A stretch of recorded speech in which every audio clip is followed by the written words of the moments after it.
Conversations with the Great Minds. I'm joined by activist David Cobb, former presidential candidate with the Green Party and current spokesman for MoveToAmend.org. David, I mentioned just before the break I wanted to play just a short clip. It's about a minute out of it was actually out of about a 4-minute conversation. So there was some setup where this woman said, I heard on your show about Move to Amend, and so I went to the website and I put my name on the website as inviting people to my house. And, well, here, I'll let her tell the story. We heard about Move to Amend through your show, and so we started interacting with their training webinars and whatnot starting last summer. And then we put up our name to host a house party starting in November. So we were granted this hearing before our county commissioners, and we thought this is the perfect thing to be doing at the anniversary of Citizens United. And 3 of us went. They only granted us 3 minutes to speak. So 3 of us spoke for 3 minutes, and we stretched it to 9. And at the end, what was really interesting, there was a whole group there who were interested in farmland preservation. And it turns out these folks had a natural resonance with what we were saying. So when we finished, there was this amazing applause in the room. So there were only 8 of us there from our little Move to Amend, but the impact in the room, because it really resonated with people, was just astonishing, and the press was... And this is one of,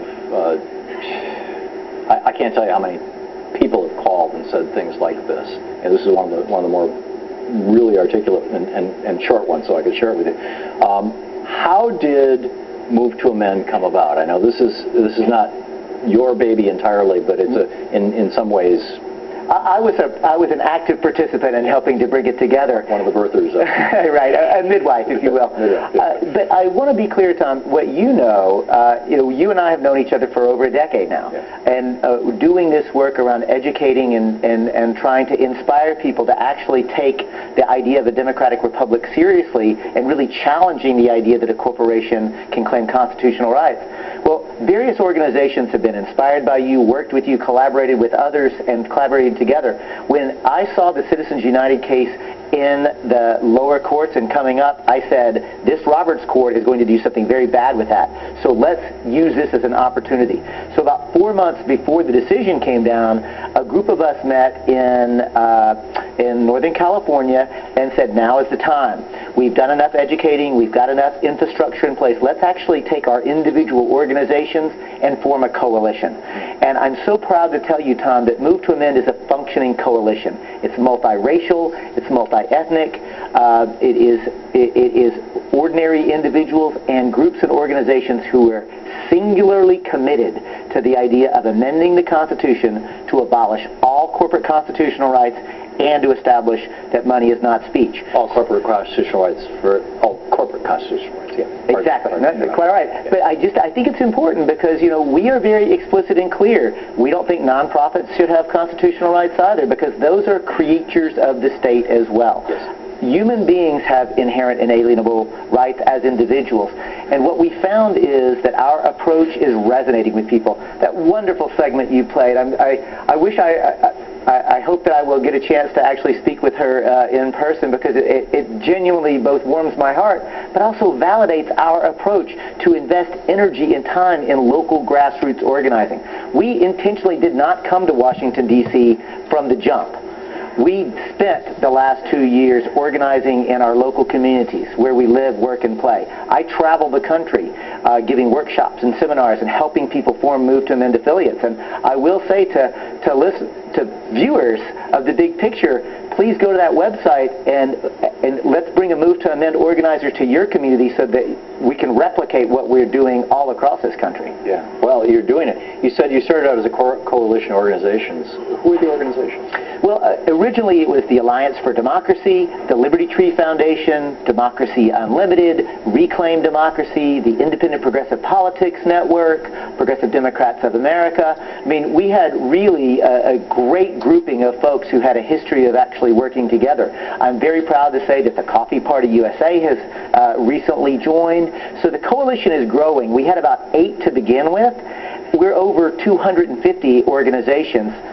Different groups have engaged and partnered with us at different levels. But Tom, we have grown. We had no local affiliates a year ago. We have 60 local affiliates now.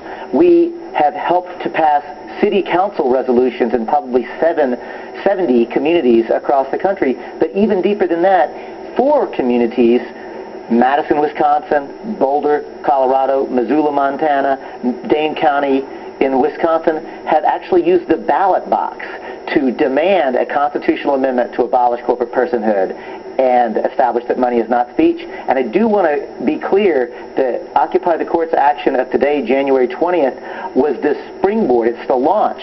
We intend by November of 2012 to be on the ballot in 50 communities. Not just resolutions.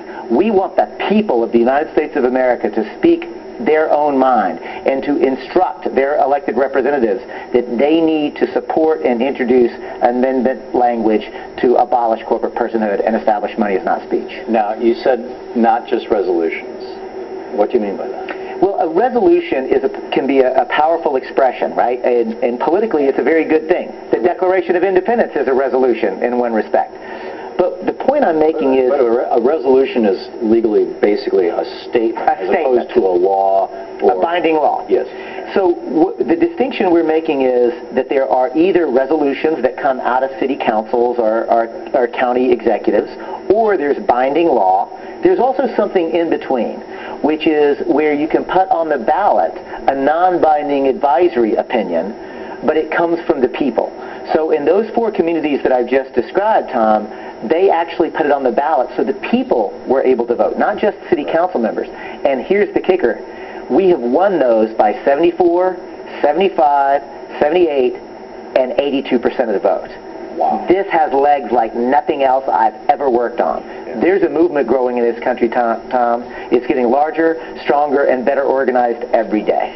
You know, back when I wrote on equal protection 10 years ago, I think, started working on it in 2000, 2001, and I over the years, but even back then, I talked to a number of people in the labor movement, and they said, "Oh yeah, corporations shouldn't have rights, but we should." And I said, "No, I don't think labor unions should." And I'm a big fan and supporter of labor unions. And they're like, "What? You want to strip us of rights?" And nonprofits, the same thing. "What? You want to strip us of rights?"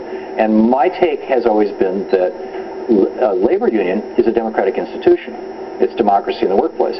So if 51% of the membership elected the leadership of the union, and the union says, "Hey, or 51% of the membership says, "Hey, let's go out and work for a particular candidate," you're probably going to have a lot of shoe leather and a lot of act. On the other hand, if the head of a corporation, if the president of AT&T says, "Well, we're all going to go out and work for Newt Gingrich or Mitt Romney," most of the people, the employees are going to, come on, give me a break. So even without personhood, unions still have this tremendous advantage because they're democratic institutions.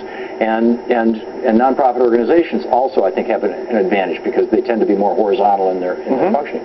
So I'm not at all concerned about that. I'm curious how Move to Amend has navigated those waters, because sometimes, there are some people out there who are very aggressively saying, "No, wait a minute, you guys are going too far," and I've had that, have me. And there's others who are saying, "Okay, well, how about this step or this?" And then there's even some people who are saying, "Oh, screw all this stuff. We need a constitutional amendment. Let's just open it up and tinker with it," which just scares the hell out of me in an era when you get the Koch brothers owning half the politicians in the country. So anyhow, it should scare you. Please riff on something. It should scare you. I want to be clear, Tom. I think you've made a very important distinction, and that is that both nonprofits and for-profit corporations are chartered by the state. Therefore, whatever legal privileges they have under law are subject to the democratic process. Like you, I completely agree that a nonprofit is a different entity, and so it should have different laws. It should have different responsibilities. It should be treated differently, as it already is. Yeah. Right? But those legal privileges are subject to the democratic process. Right. Your rights, your viewers' rights are not subject to the democratic process because we have constitutional rights, corporations do not. As it relates to unions, I think you make a very important point. I'm a trade union activist myself. I came up and out of poverty in large part because I joined Pipeline Workers Local Number 38. Right? So I believe in trade unionism.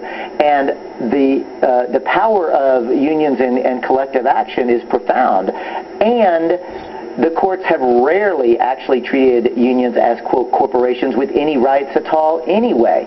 Union rights have been fought for and actually been functions of victories at the legislative level. So if you actually understand history, and especially labor history, I would say not only is it historically true, but you're correct. The move to amend approach is actually going to strengthen not only organized labor, but civil society in general. Because nobody, look, let's just cut to the chase, Tom. Large transnational corporations are not merely exercising power, they are ruling us. They're making the fundamental public policy decisions that affect our lives, and then when we work our butts off to finally get a decent law passed, not even a great law, but just a decent law that tries to control them, they get their corporate lawyers to go marching into court and argue that our law is now violating their 14th Amendment rights, or their 5th Amendment rights, or their First Amendment rights. And ya basta, enough already. This is ridiculous. We need a movement that takes ourselves seriously. We the people rule. We are sovereign. We have the ability to make the rules that will allow us to have genuine economic democracy as well as political liberty. Yeah.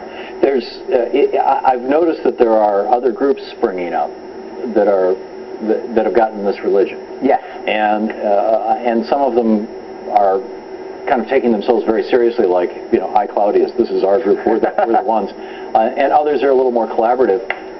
In the minute or so that we have left, your thoughts on how MoveToAmend.org might change or interact over the years, or how the movement as a whole, even independent of Move to Amend, might work? Well, Tom, first of all, you and I both know that we've been talking about this for a decade. You and I have, and most people were ignoring us, including within, most of these organizations that are now coming on board. Having said that, Move to Amend is a coalition. I would welcome engaging any of these organizations and how can we actually collaborate. And if they want to join the coalition, we can talk about making that happen. If not, then let's figure out how we can collaborate. We already are working successfully with many of these groups. We're working with Public Citizen in Vermont. We're working with Common Cause in Colorado. We hope to be working with Free Speech for People in Massachusetts. The People for the American Way have done a tremendous job of putting together United for the People as a constellation. We're not actually a coalition, but a constellation of groups working in partnership. At the end of the day, we are looking for opportunities to collaborate and work with